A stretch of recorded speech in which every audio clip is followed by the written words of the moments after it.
Hi everyone and welcome. Welcome in this chemistry lesson. Today in this video we will be talking about what are atoms, elements, ionic compounds, ionic bond, ions, and shortly a few informations regarding electronic configuration and some information regarding periodic table. So let's start. Basically, this video is made for students when they need to prepare for the exam, more specifically for my exam. So this is basically the things that you should know for this exam. So I will not read them now. All you will get this PowerPoint presentation, so you can then observe them more detailed, but basically we will cover everything what is written here in this presentation and in this video. So let's start. So basically, the first thing that everything starts, let's say in chemistry, what you should know that later you will be able to connect different things, is that you know what is basically meaning the word atom and what is the meaning word element or chemical element. So let's start. First, what you can see here. This diagram here is basically representing something that we are calling atom. And this diagram or picture here is representing something that we called lithium. Lithium is a metal, which is in first group, is really reactive, and this is the reason why it's holding this specific liquid, not liquid oil. So the point of the story here is that you understand that everything around you is made of matter, and everything that all matter that is around you is made of atoms. So in biology, when we talk about cells, tissue, organs, and everything else, we said that the cell is a building block of the organism. Even these cells are made of something even smaller than them. So that you can have a cell, you need to have cell organelles. Even these cell organelles are made of something smaller, like molecules and atoms. Now, when you understand that atom is something that is really small, that you cannot see with your naked eye and that you need specific microscope, then we can go in more details. So here is chemical element that we call lithium. Every chemical element is made of different type of atom, which is meaning that all these chemical elements that you can see in periodic table, they're all made of atoms, but not the same type of atom. So each of them has different structure inside of their atoms, which is meaning we will mention today that also atoms must be made of something. This something we called subatomic particles. So regarding these subatomic particles, we are talking about different types of atoms, and because we have different types of atoms, we will have different variations of chemical elements. Most of them you probably heard about: oxygen, carbon, maybe sodium, lithium, magnesium, calcium. So they're all chemical elements which differ from each other regarding of how they are made, basically depending on their structure of their atoms. So shortly, atom is the smallest unit of elements that still retain the element's properties. And elements or chemical elements are basically pure substances with specific properties. Then the next one. The next one, what you need to know, you need to describe the structure of atoms. So we mentioned that atoms, they are really small, but still they are made of something even smaller. This something even smaller we call subatomic particles. So subatomic particles, we have three types: protons, electrons, and neutrons. Now, regarding this atom here, the middle part is called nucleus, and everything around nucleus is called electronic shell. So if you notice, you have in the middle two colors and one color in the electronic shell. So which is meaning that only two types of subatomic particles will be inside of the atom, in the middle of the atom, which is called nucleus, and only one type will be around. So basically, one of them has a positive charge. So positive charge are these yellow ones in the middle. Then this one here, the blue ones, they do not have a charge. So they are neutrons without a charge. And this one red here, they have a negative charge and we call them electrons. So basically what we can say that atoms are made of free subatomic particles, and each of these particles have different kind of charge. So protons, they have a positive charge, neutrons, they do not have a charge, and electrons, they have a negative charge.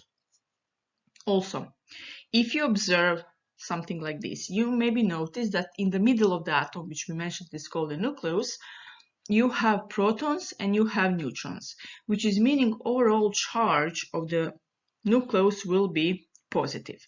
Then around the nucleus you have electron shell, which is meaning inside of this you have electrons. These electrons, they have negative charge, which is meaning that overall charge of this shell here will be negative. Now, for example, this data is I took it from the periodic table. So, and this data is basically referred to this diagram here. If you notice, you have here number 3, and you also have something free here in this diagram.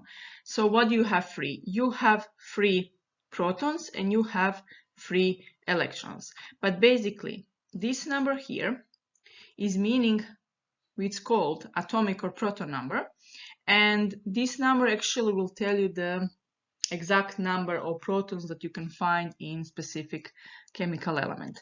So if you know now, actually you know the number of protons and also the number of electrons, because if we are talking about neutral atom, which this one is, that's meaning that they must have the equal number of protons and electrons. So in our case, we have free protons and free electrons. Okay, so this atomic number or proton number basically will tell you the number of protons in the chemical element. So if you know the number of protons and if you check periodic table, you will be able to diagnose, let's say, to find out basically the name of this chemical element. So basically this chemical element is lithium. So one more time, the middle of the atom is called nucleus. Around the nucleus you have electron shell. Then the next one. We have something that needs to describe every chemical element. So there are basically 3 numbers, but for now 2 of them are only important for now. So for example, this is also data from periodic table. So what do we have here? So this is the chemical symbol of beryllium. I will just mention one more time regarding chemical symbols. The first letter always must be capital and the second one should be a lowercase letter. Then here you can notice 2 numbers. One is this one 4 and second one is this here below. So this number 4, usually this number is always smaller than this number. This number represents something that we call atomic number or proton number. The symbol for this atomic or proton number is capital letter Z. Why this number is so important? Like I mentioned previous slide, this number will tell you the exact number of protons that you have in beryllium. So if you know that atomic or proton number is 4, then you will know that this beryllium definitely has 4 protons inside of the nucleus. Then this number below is something that we called relative atomic mass. Relative atomic mass we label with the symbol capital letter A and small r. So you have it here. And when you write AR equals 9.01, then definitely you are representing the relative atomic mass of beryllium. But for example, there is one more number that is really important regarding protons, electrons, and neutrons, and this is something that we call nucleon or mass number. Nucleon or mass number, we label or symbol is the capital letter A. This number you can find, sometimes this is really confusing for you, so I will do my best now. So basically this nucleon or mass number you can get when you round the number that you have below the chemical symbol, which is meaning you are using the same number like its relative atomic mass, just you need to round this number. So in this case, here's 9.01. So rounding is meaning that you just write 9. So A will be equal 9. That you have here, for example, 9.55. Then you will put A equals 10. So you need to round it, the number. That you have here, for example, 8.45. Then you will write 8. So A equals 8. Okay, so one more time. For now, for this exam, and these subatomic particles, what is important for us? It is important that you understand that atomic or proton number is basically a number which can tell you the number of protons. Then nucleon or mass number is a number that you can tell you basically how much protons and neutrons do you have in the nucleus. And this number you can get when you round the number below the chemical symbol. These two numbers, for now, these two numbers are really important. Why? Because you will have different kind of tasks that you will need to find a chemical element. So it is really good that you know how to use periodic table, that how we will say that makes your life easier, not just now, also later in high school, college one day. So the point of the story that this, one more time, atomic number or proton number. So the symbol that we are using is capital letter Z, and this number will tell you the number of protons. In neutral atom, like this one, which is all elements in periodic table are neutral, which is mean that they must have the equal number of protons and electrons. Protons, positive charge, electrons, negative charge. So in this case, if this atomic number is saying how much protons do you have, so you have 4, then definitely if you have 4 protons, and we're talking about neutral atom, then you also need to have 4 electrons. This label N here is meaning number, and this P in the bracket is meaning proton. So also here you have N, which is meaning number, and here E, which is meaning electron. So basically this formula is saying that the Z, or atomic number, is equal to the number of protons.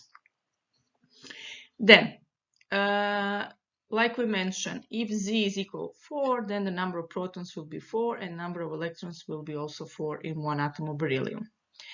The nucleon or mass number, like the name says, nucleon or the mass number. So the most of the particles is inside of the nucleus, which is the middle part of the atom, which is meaning that the biggest mass basically is inside of this nucleus, which is meaning this nucleon or mass number is basically adding together the number of protons and neutrons, which are both of them inside of the nucleus. So why this is also important? Okay, you have, let's say in this case, you have a nucleon or mass number which is 9, and you have the number of protons which is 4, and you want to know how much actually is the number of neutrons. So how you do? You just switch the formula. So number of protons will be A minus number of protons, or A minus Z. Z, number of protons, is the identical thing. So either you're using this formula or this, you will get the same result. I will show you. So also here, this one is meaning number and this is meaning neutrons. So if Z is 4, and it is, for beryllium, A is 9, you see here it's 9, number of protons is equal to the number of atomic number, so it's 4, number of electrons is equal to the number of protons, so it's 4, so number of neutrons is 9 minus 4, which is meaning that beryllium has 5 neutrons. Like I mentioned here, either you're using A minus Z or A minus number of protons, the number will be the same. This is just what will be easier for you to use.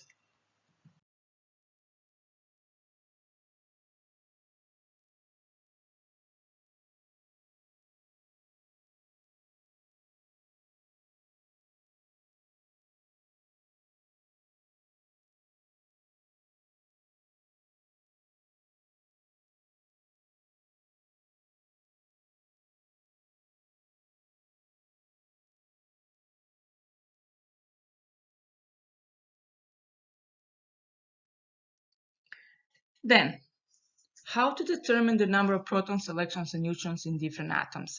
So this will be, like I mentioned, really important for you, and it will be more than one task in the test.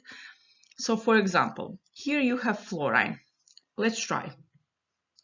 So what will be atomic number of fluorine? We said that the Z is the symbol for atomic number. I will give you 5 seconds. Observe here this diagram.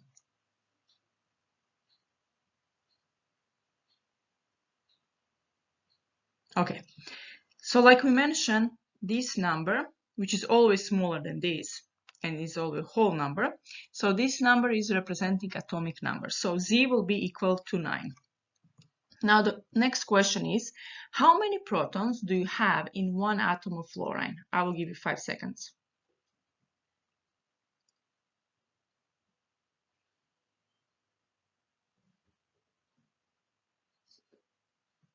Okay, so like we mentioned, atomic number equals to the number of protons. So if you know that atomic number is 9, then the number of protons will be also 9.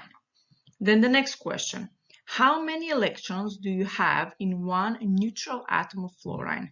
I will give you 5 seconds.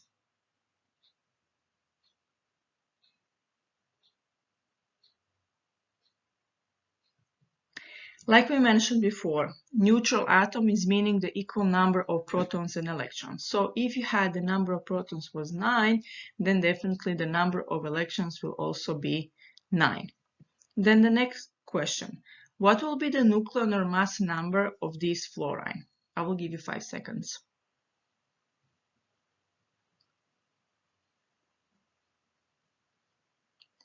So the nuclear mass number we label with a capital letter A, and you can find it here. Just the one thing that you need to memorize, that you need to round this number.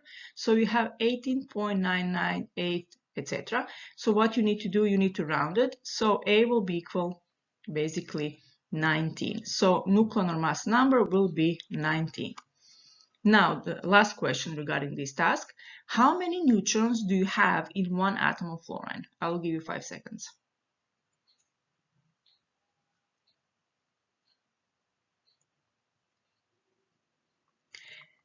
Okay, so like we mentioned, how you can get the number of neutrons? So you need to subtract A minus Z or A minus number of protons. So that will be 19 minus 9, which gives you 10 neutrons. And in this task, you will earn approximately 5 points. The next one, atomic symbol. If you see something like this, don't be confused. If I don't give you task from the periodic table, like if I give you something similar like this one, do not freak out. It's basically something really important in chemistry, which is especially important later when we will mention isotopes.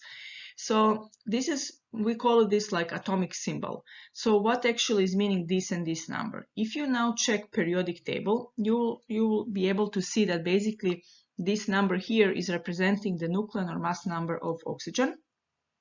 What we mentioned before, we labeled with the capital letter A. And this number here is representing atomic or proton number of oxygen, which we label with Z. Just what you can notice here, that they put the symbol of chemical element. On the top, they put the number which is representing nuclear mass number of that chemical symbol element. And on the bottom is the number which is representing atomic or proton number. Now my question is, what will be the number of neutrons in one atom of oxygen? I will give you 5 seconds.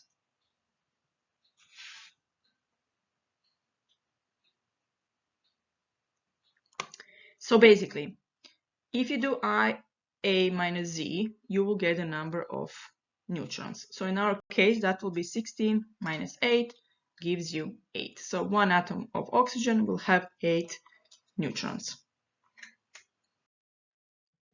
Okay, let's try one more task. So for example here, this is potassium.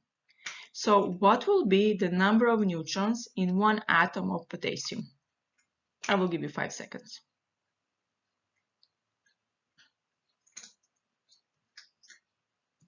So basically, one more time, 39 minus 19 gives you a number of 20, which is meaning one potassium atom will have 20 neutrons inside of the nucleus. So one more time, don't be confused. Basically, just the number is representing on the top nucleon or mass number, on the bottom atomic or proton number. Then the next thing what you should know is to define molecules of elementary substances and chemical compounds. So let's observe the diagrams below and let's see how they differ from each other. So here, this symbol is representing hydrogen or oxygen. So you can notice here that you have here two balls connected together, right? So these two balls are basically hydrogen. Then here you also have, this is oxygen and this is oxygen. So two the same elements connected together. Here you have one hydrogen, second hydrogen, one oxygen, and they are connected together. So definitely here we can say that all these three diagrams are presenting something that we call molecules. But the difference between them is, for example, here both of them are hydrogen. Here both of them are oxygen. And here they're not the same. So what you can conclude, when you say elementary molecule is molecule made of the same chemical element. Like, for example, you have here two hydrogens and here two oxygens. So this one here will be elementary molecule, and this one here will also be elementary molecules. So one more time, elementary molecules are molecules made of atoms of the same chemical element, while chemical compounds, like this one here, is made of two or more different chemical elements, which are basically combined with the chemical bonds. So the next one is define difference between molecules and compounds. So again, I will show you different diagrams, and let's see what and how they are different. So what do we have here? Again, hydrogen, two hydrogens connected together, so definitely they're connected. They're not alone atoms, so they're connected. This one is hydrogen, it's alone. It doesn't have any connection here, and it's only one. Here is oxygen, also is alone, there is no connection here. And then here we have oxygen and hydrogen, and one more hydrogen, so they are connected. So basically, when you observe these three diagrams, what they have in common and how they are different. These two have in common that they have more than one atom which is connected, right? And these one are alone. So these that are alone we call atoms. This will be one atom of hydrogen, this will be one atom of oxygen. And then regarding these two, so here you see two identical atoms of hydrogen connected together in a molecule. And here you have two hydrogens and one oxygen. So here you have more elements which are connected together. So basically the point of the story, the term molecule is basically the general term that we are using in chemistry, and it's used to describe any atom that are connected, any atoms that are connected by chemical bonds. So basically this one is molecule because they're connected, and this one is also molecule. But you can say, so any atom that is connected with chemical bond, you can call them molecules. But regarding compounds you can call only the molecules which are made of two or more different chemical elements. So in this case here, this one you can only call a compound and a molecule. And this one you can only call a molecule.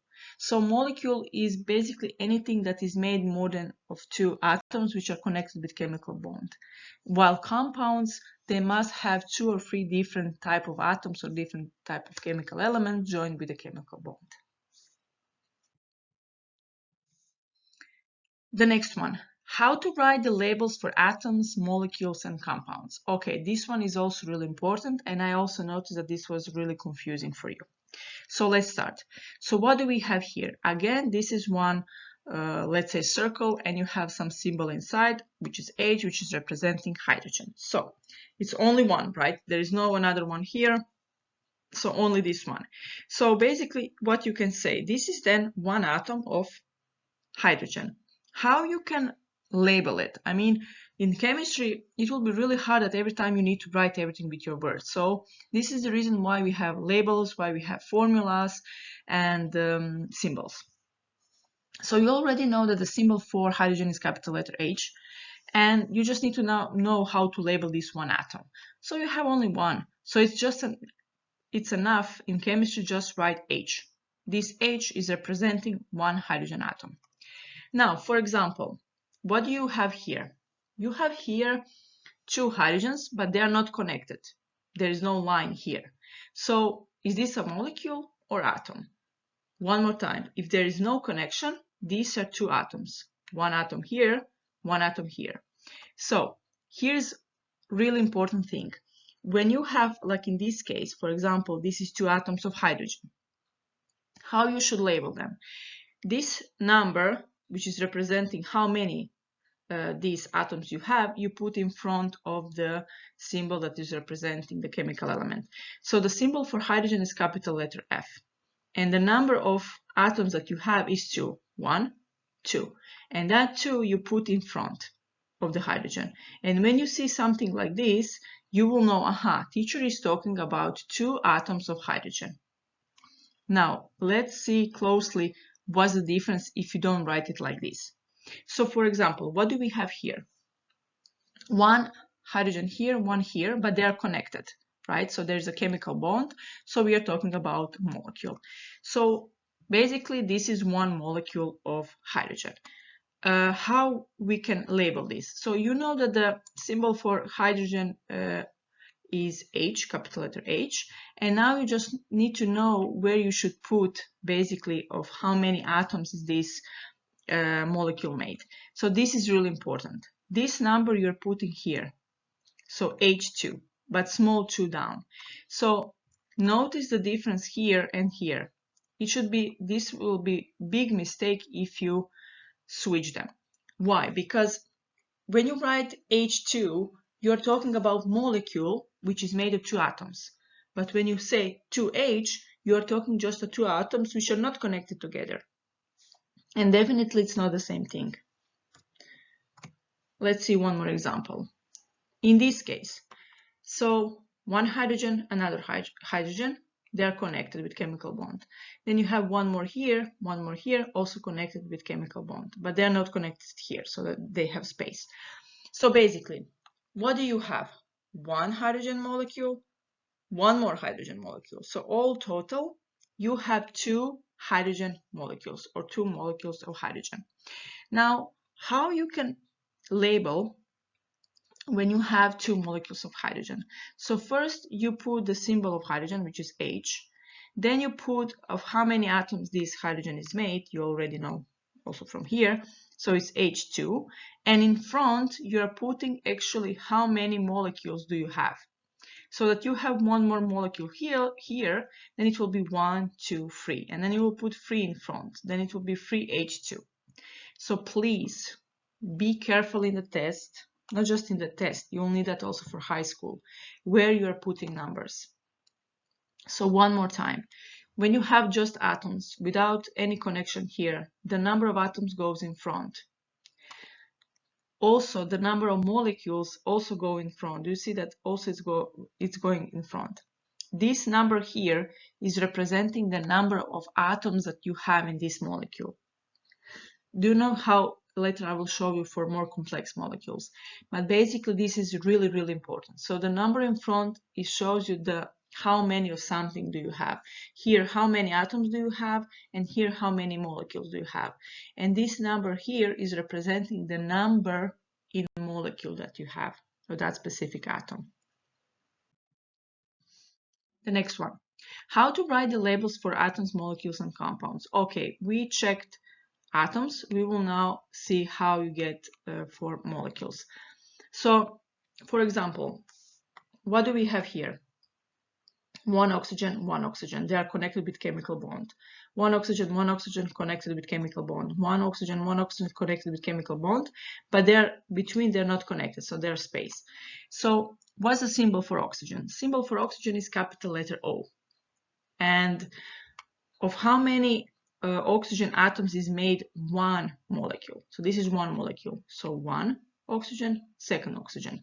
So one oxygen molecule is made of 2 atoms of oxygen. So that will be, this one will be O2. But how many oxygen molecules do we have? So this is 1, this is second, and this is third one. So we have 3. So then you will say, okay, this is 3 molecules of oxygen, and how you will label them? You will label them 3O2. Why 3O2? Because you have 3 molecules, so the number that goes in front, say how much do you have total, and the number 2 here is saying how many atoms of oxygen do you have in one molecule. So all total you have 3 molecules, and in each molecule is made of 2 oxygen atoms.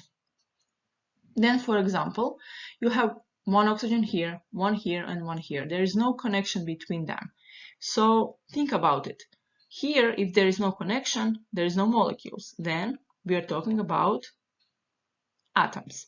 So symbol for oxygen again is capital letter O, and if you're talking about atoms, then, and how many atoms do you have? 1, 2, 3. So the number 3 will go in front of the symbol of oxygen. So this is basically 3 atoms of oxygen, and the symbol is 3O. Do you see the difference? This is when you have a molecule, and nothing here if you have just atoms without connections. And then how to label compounds. So here you have hydrogen, hydrogen, oxygen. They're connected with a bond. So different type of elements. Hydrogen is one type, oxygen another. So definitely this is a compound because compounds are made of 2 or more different chemical elements. How many? And this is basically water. So how many molecules of water do we have here? I see only 1. So we have only 1. So this is 1 molecule of water. What is the formula or how we label this compound? So you should know that the formula is H2O. But for example, here now I see 2 molecules. So how we will label these 2 molecules of water? So 2 molecules of water, again, you write H2O because 1 molecule is made of H2O, and you have 2. And the number of how much molecules you have, you put in front of the formula. So in our case, it's 2. That you count all these together, then you will say, okay, 1, 2, 3. Then I have 3 H2O.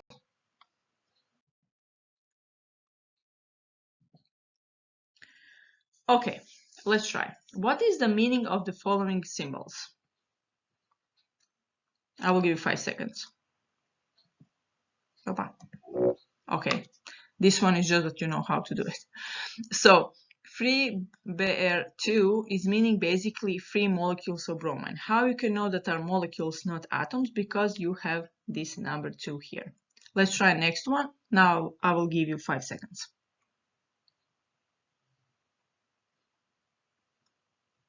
So basically, again, is it a molecule or atom? If you have number here, definitely it's a molecule. So this is 2 molecules of S is symbol for sulfur. So 2 molecules of sulfur. Let's try next one. I will give you 5 seconds.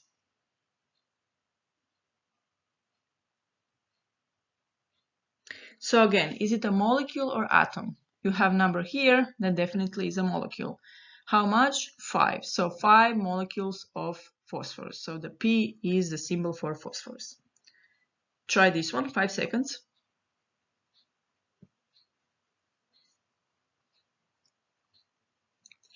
So here you don't have a number, so it's not a molecule, it is actually an atom. So how much? 2 atoms of the N is symbol for nitrogen. Try this one, 5 seconds.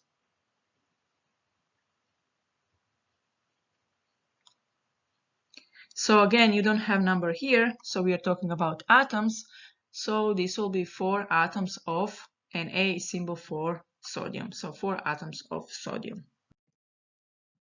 Okay. Now, what else you should know? You should define how many electrons we have in first, second, and third energy shells of an atom. So basically, this is called the octet rule, and this octet rule is is meaning that they need to fulfill second and third shell with 8 electrons. But also this rule that I will show you now, it's only referred to first 20 chemical elements in periodic table, which is meaning when you're observing them by their atomic number. After 20 they have a little bit different rule. It's not so huge difference. Still some things are the same, but the one shell can have even more than I will say for this first 20. Okay, so let's start. So the first shell basically is the shell that goes, which is the first one around the nucleus, and this one can have this X is representing electrons. So this first shell can have maximum 2 electrons in first shell. Then the second shell, so first one maximum 2, the second shell can have maximum 8. So you can count 2, 4, 6, 8. And the third shell can also have 8 electrons. I think it will not be so hard to remember. So the first one maximum 2, second one 8, and third one also 8. We will give you now one example so that you know how actually this can be useful. So let's say oxygen. Oxygen is in 16 group in periodic table. You also have here numbers.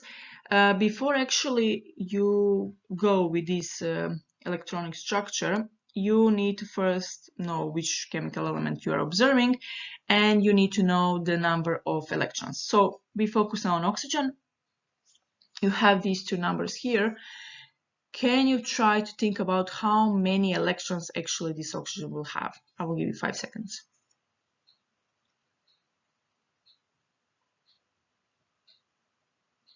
Okay, so basically this number here we call atomic number or proton number. So this number will tell us how many protons do we have.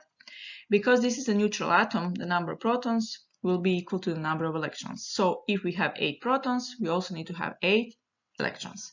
So the number of electrons will be 8. So the first step when you get the chemical element, you need to know the number of electrons that you can actually do this electronic structure and everything else. Okay, the next step, you need to draw a nucleus. You can just put the black dot for now because in this case now protons and neutrons are not important. For now just electrons. After you draw the nucleus, you can put the first shell around the nucleus. So we mentioned that the first shell, the maximum number of electrons is 2. So then you place 2 electrons in the first shell. Don't forget how much you need. So 8. You put 2, so which is meaning you still need 6 of them are leftovers, let's say. So you still need to put 6 electrons, which is meaning that you need to add one more electronic shell. So in this one more electronic shell, usually the maximum can be 8, but you don't have any more 8. You are missing 6 to put here because 2 you put in the first shell. So then you put 6 in the second shell.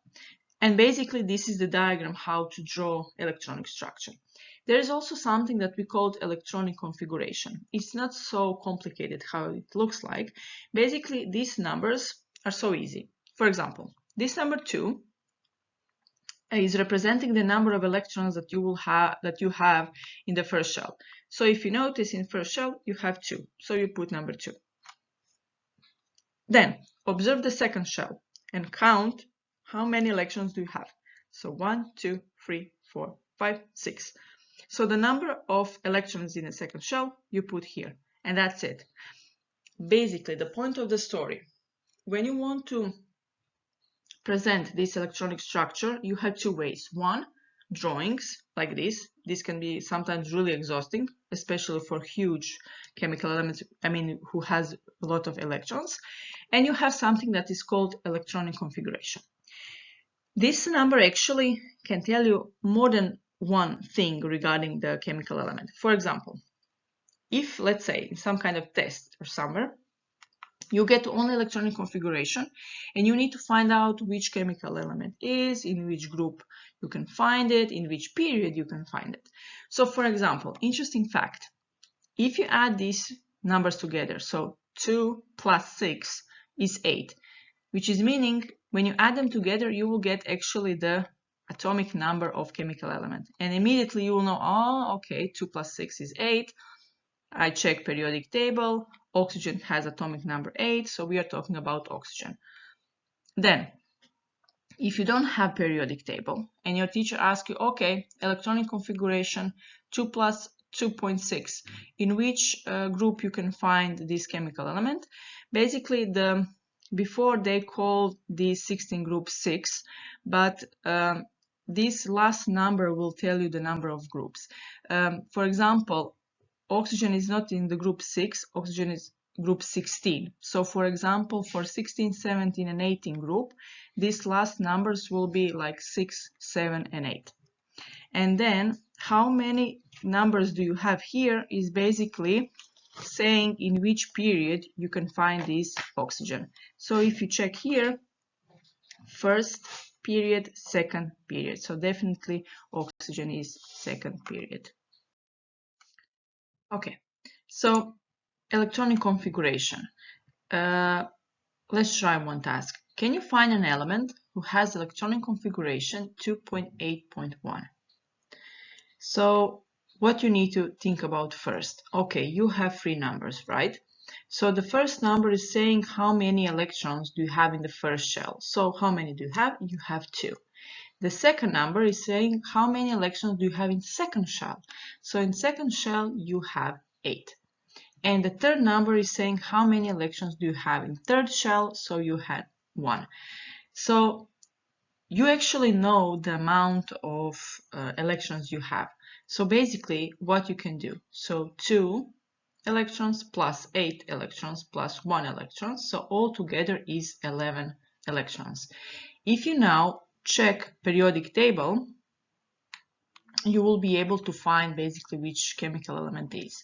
But that you can find this atom or chemical element, you need to tell me, you need to know how many protons does this actually element has. So if this element has 11 electrons and it's neutral element, so definitely the number of protons also must be 11. Then, if this atom has 11 protons, then what will be its atomic number?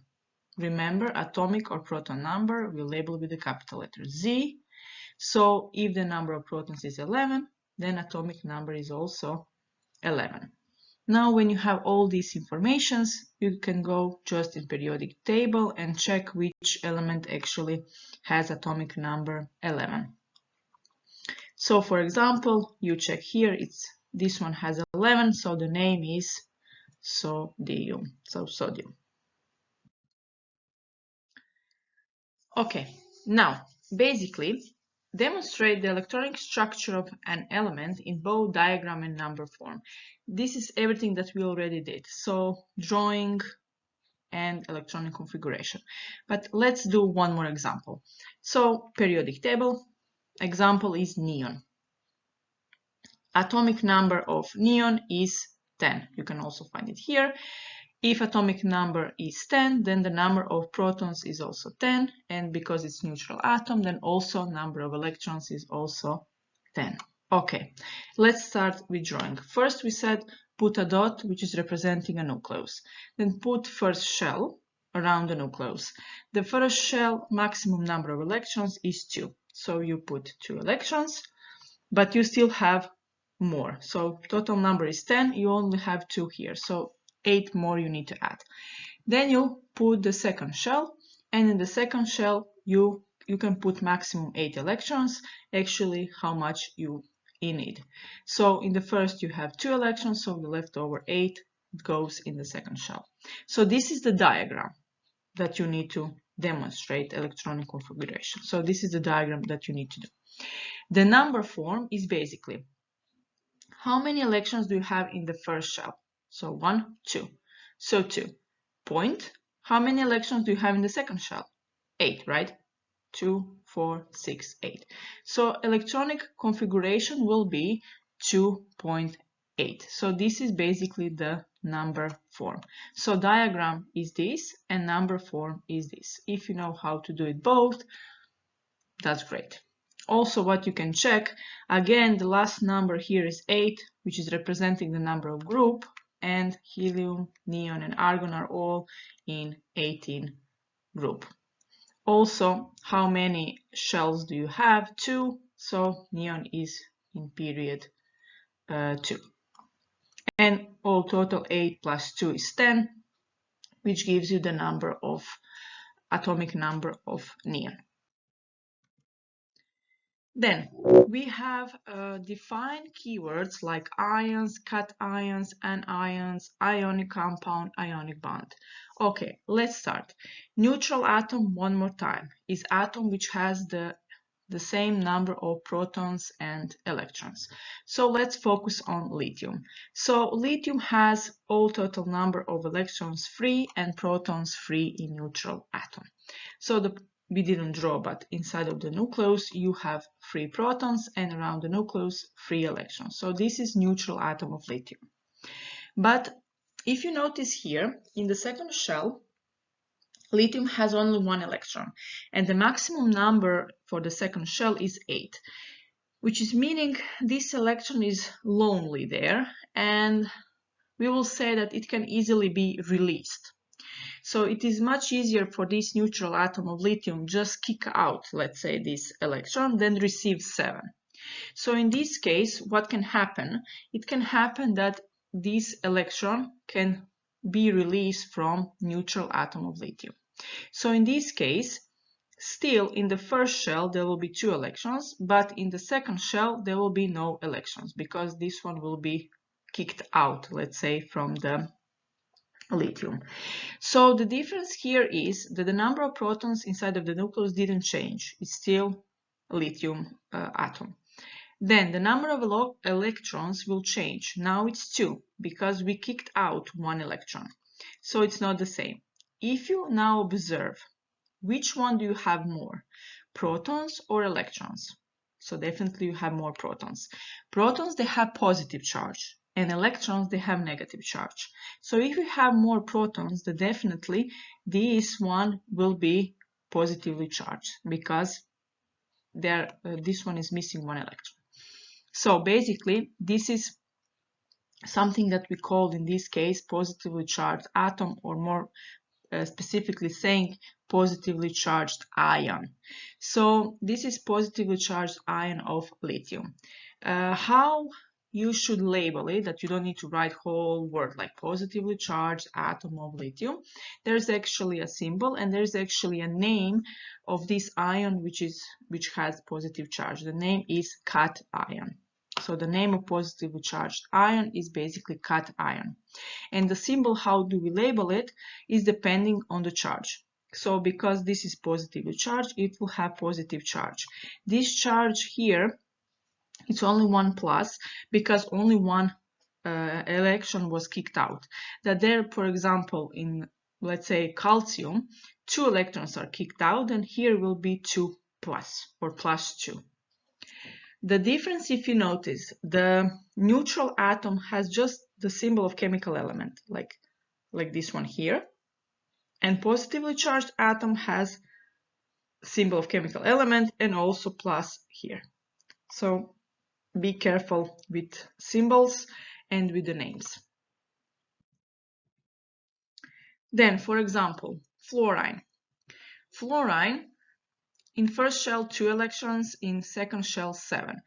So you can maybe notice the difference. Now this one in the second shell has actually 7 electrons and the maximum number is 8.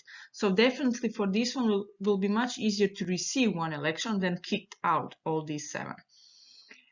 So basically the neutral atom of fluorine in the nucleus has inside, they have 9 protons, and here it has 9 electrons altogether. The symbol is just the capital letter F, which is the symbol for fluorine, for neutral atom. Then, like I mentioned, for this one is much easier to receive how much? 1 electron, because it's missing 1 to fulfill the second shell. So then release 7. So what will happen? It will happen that this 1 electron will be attached to this ion. So basically the point of the story is that in previous task we had that element was lithium was releasing one electron, and that this electron then can be transferred to some other atom. In this case, for example, this one. So what we need to observe here, the number of protons didn't change. It's still the number 9 protons in the nucleus. But actually what changed, now we don't have any more 9 electrons, we have 10 because this one received 1. So definitely we have more electrons than protons. How much more? For 1 more. Electrons they have a negative charge, protons positive. So definitely this one will be negatively charged because it has more electrons. So this is negatively charged atom of fluorine or negatively charged ion, which we called anion. So anions are negatively charged ions. Symbol in this case for negatively charged anion is basically minus on the top of the chemical symbol. So here is -1 because this atom basically received only one electron. But let's say oxygen, which can receive 2, then oxygen will have 2 minus. So we already mentioned some situation regarding ions, cations, and anions. So let's just shortly define them. Basically, ions are charged atoms or molecules. So they can have either positive or negative charge. So if they have positive charge, we call them cations. If they have negative charge, we call them anions. I will give you a small trick, let's say. Mostly what we talked about and what will be in this test, and usually how it is, the first and second group metals, they are positively charged, so they will be cations. And 16, 17 group and 15 group, basically non-metals, they will be anions, which is meaning that they will receive electrons. Okay, now next one. This is the lithium neutral atom, right? The exact number of protons and electrons. This is the fluorine neutral atom, exact number of protons and electrons. So if these two start releasing or receiving electrons, something will be formed. So, for example, this is the lithium now positively charged atom because he kicked out one electron, and here is now fluorine negatively charged on an ion, which basically will start receiving electrons. So basically what is going on? If you notice, this electron here is here, they're connected using this electron, which is meaning this sharing, they share this electron, and this is basically something that we call ionic bond, and all these together is called ionic compound. So basically ionic compounds are made of cations and anions, and this sharing of electrons between them, between cations and anions, is called ionic bond.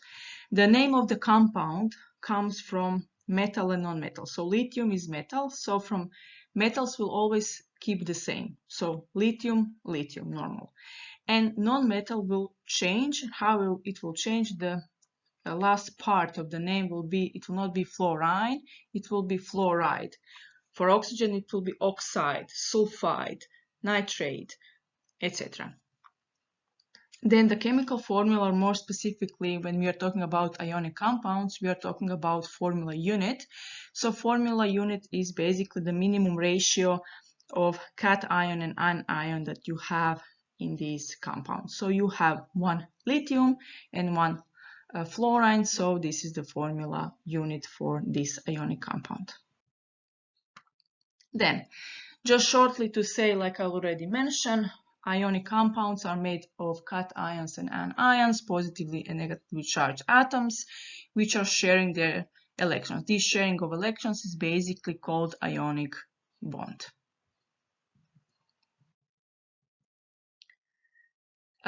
Ionic compounds, they have different, let's say, kind of properties. So basically, they form crystals. They are hard solids.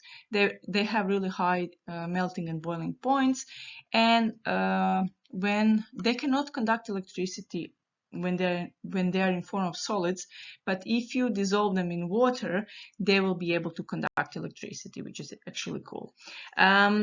Often they're soluble in water, but usually they're insoluble in nonpolar solvents like acetic acid, chloroform, or benzene. Okay, so determine the formula unit of ionic compound. So the formula unit is basically empirical formula, or in second words, this is the minimum amount of cations and anions that must be connected in ionic compound, I mean sharing electrons. So let's start. We will have 4 different examples of ionic compounds. Here's a periodic table and how to actually write their formula unit. So let's start with the first one. So we have lithium oxide. So first, always start with the step that you write the symbols of chemical elements. So you know that you have lithium and oxygen. So write first lithium and oxygen. Then let's observe in which group is lithium. So lithium is in first group. Like other metals in first group, they all have in the last shell 1 electron. And this 1 electron they can share with other atoms or ions in this case. So which is meaning this is like 1 connection for them. Then oxygen. Oxygen is in 16 group. Like all non-metals in 16 group, in the last shell it will have 6 electrons, which is meaning he is missing 2 to be stable or full octet part in the last shell. So which is meaning that oxygen will be able to connect twice. So in this case, lithium has 1 connection and oxygen has 2 connections. This will be like when you want to draw, so this is like oxygen with 2 connections, and lithium can connect only on this one. So this is 1 lithium here. But this connection is still free, which is meaning it, again, this ionic compound is not possible. So here needs to come 1 more lithium ion. So in this case, that this is called lithium oxide and that this is complete formula unit or ionic compound, this compound must be made of 1 oxygen and 2 lithiums. So the formula will actually look like this.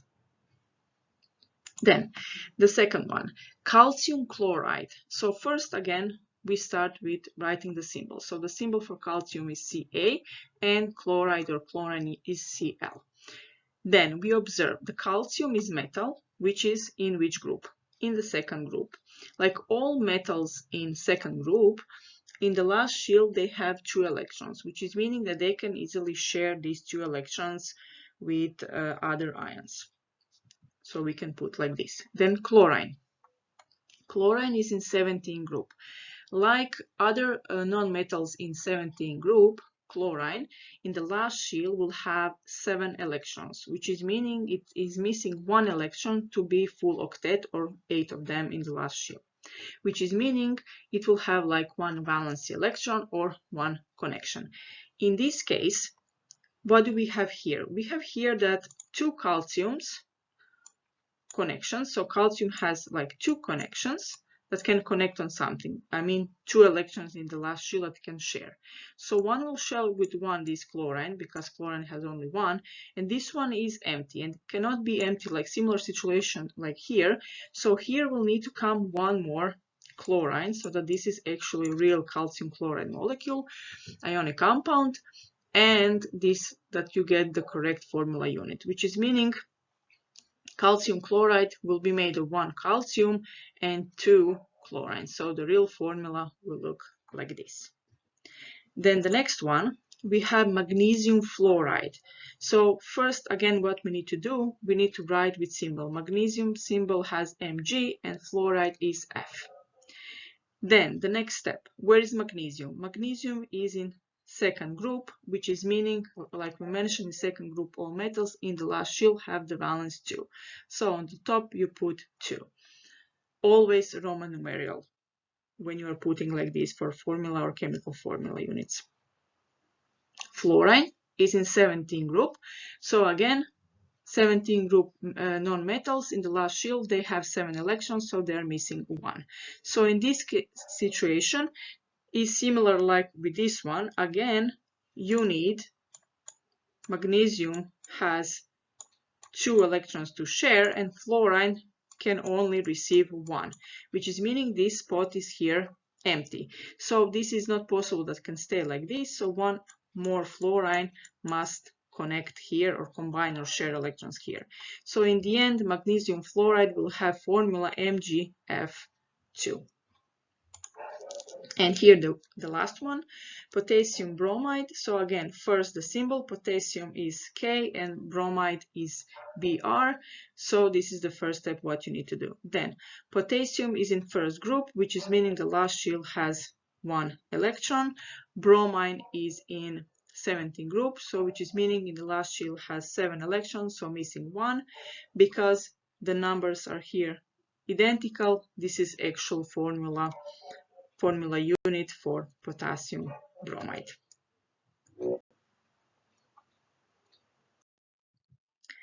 Let's do a few more examples. So for example, here you have iron 2 sulfate. So iron 2 sulfate is made of iron and sulfate. So again, first put symbols. For iron is Fa and for sulfur is S. Now maybe you are asking why these two in the bracket. These two in the bracket actually is saying what's the valency of iron, because iron is here, it's a metal, but iron can sometimes have these kind of different valence correlations in the last shell and how he is connecting with other elements. So this is actually helping you to know which valence or valency is, or how many electrons is actually sharing. And sulfur you can find in 16 group, and sulfur, like other non-metals in 16 group, in the last shell has 6 electrons, which is meaning it's missing 2 electrons. So because these two numbers are identical, this is actual real formula of iron 2 sulfate. Then the next one, copper 2 sulfate. So symbol for copper is Cu and sulfur again S. So again you have the valency number for copper, which is 2, and for sulfur again is in 16 group, so it will also be 2 like here. So again they are identical, so this is actual formula of copper 2 sulfate. Then we have calcium nitrate. So calcium, the symbol is Ca, nitrogen is N. So calcium is in second group, which is meaning in the last shell 2 electrons, so 2 electrons can be shared. Nitrogen is in 15 group, so 5 electrons in the last shell, so it can actually receive 3 electrons. So if you notice here, they're not equal, which is meaning that in this case, when you have, let's say like these numbers, how you can easily do this, just how we say crisscross. So if you have 2 here, you write 2 here. If you have 3 here, you write 3 here. Basically, the point of the story is you can also find the common factor, like 2 times 3 is 6. So 6 divided by 2 is 3, and 6 divided by 3 is 2. But in my opinion, when you have like these numbers, just do crisscross, it will be correct. Then lithium iodide.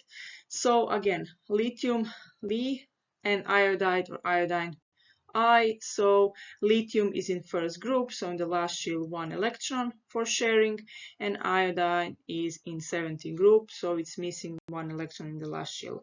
So they're identical, which is meaning this is actually the formula of lithium iodide. Now, how to name ionic compounds. So this part basically, these are some examples. So for example, here you have, this is sodium and this is chlorine.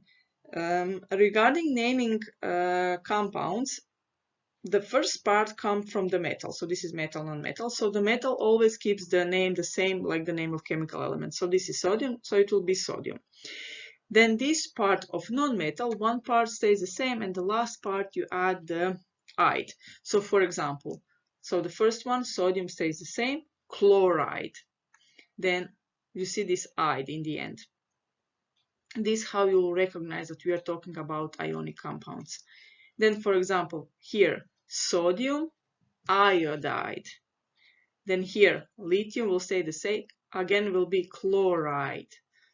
Then here you have magnesium oxide. You see this "ide" in the end. And this will be calcium sulfide. So chlorine is not chlorine, it's chloride. It's not iodine, it's iodide. It's not, again, chlorine, chloride.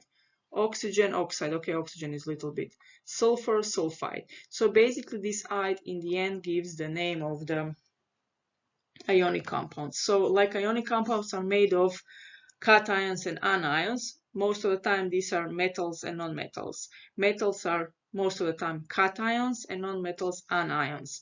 So which is meaning that the name, when you need to do the name of the ionic compound, the first part goes metal, and this metal is you're not changing. So it's sodium, lithium, magnesium, calcium. The first part will stay the same. The second part where goes non-metal, this will change, and in the end you need to add this "ide." So, and final thing to say regarding periodic table. So what you should be able to know from now on, that in periodic table we have 18 groups. So groups goes like this, and we have 7 periods.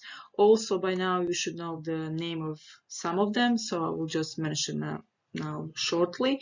So the first group in periodic table has specific name, and they are called alkali metals. Then the second group are called alkaline earth metals. Then we have the 15 group is called the nitrogen group. Why nitrogen? Because they have nitrogen inside of this group. Then we have 16 group, which is called chalcogens. And then we have 17 group, which is called halogens. And we have 18 group, which is called noble gases. Noble gases, for them is specific because they're unreactive, and the reason is because in the last shell they have the maximum amount of electrons, so they cannot either receive or share. They have like a full shell of electrons. Good luck on the exam. If you have any questions, please let me know.